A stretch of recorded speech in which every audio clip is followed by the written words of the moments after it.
Jonesy and Amanda. Jam Nation. It was nice to go out with you last night to see Finding the Voice. This is the new John Farnham documentary, and I've read great reviews about this, and I was so happy to watch this. It was such a good biopic. It really was. It's going to be in cinemas next week.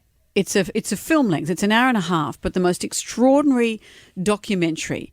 And you think you know John Farnham, you think you know the songs, but I came out of it so churned up with emotion. I listened to John on the way home. I felt like having a cry.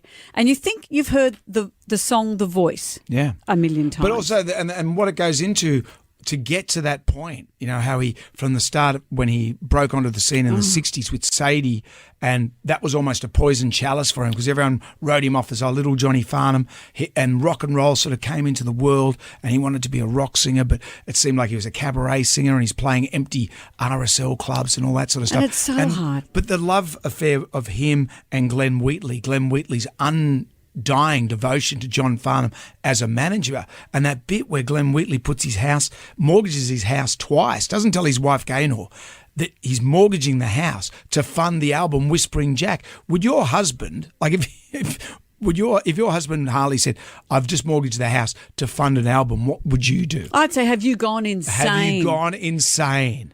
And just it's mental. And when they put the album together, Whispering Jack, when they put that together, and we were at the coalface of that. I wasn't working in radio then, but I was like a club DJ, and the idea of playing John Farnham it blew us away because we thought, no. And I was working down the snow at the time.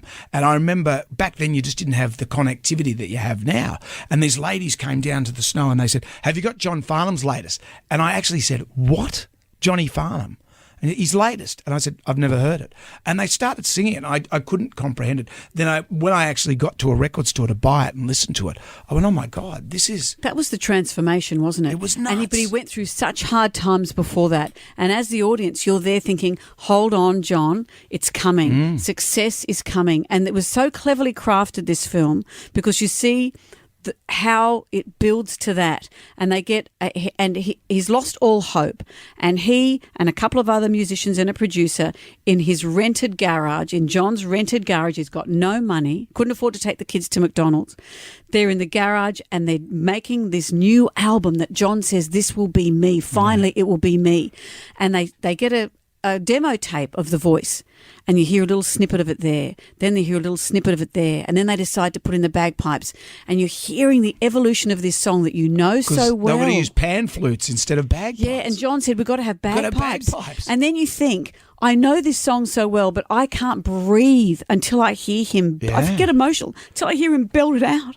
And then when they choose to have him belt it out, I'm not giving the storyline away, but the footage they choose is he's on stage in Germany. And this is Germany in the late 80s, and it's about to erupt. The wall's about to come down, and this entire crowd is singing with him, and it's incredible. I fell in love with John Farnham all over again. Well, let's put it on with that in mind. Don't get too emotional. I'm okay. It's an incredible, incredible doco. Starts next week if you get a chance to see it.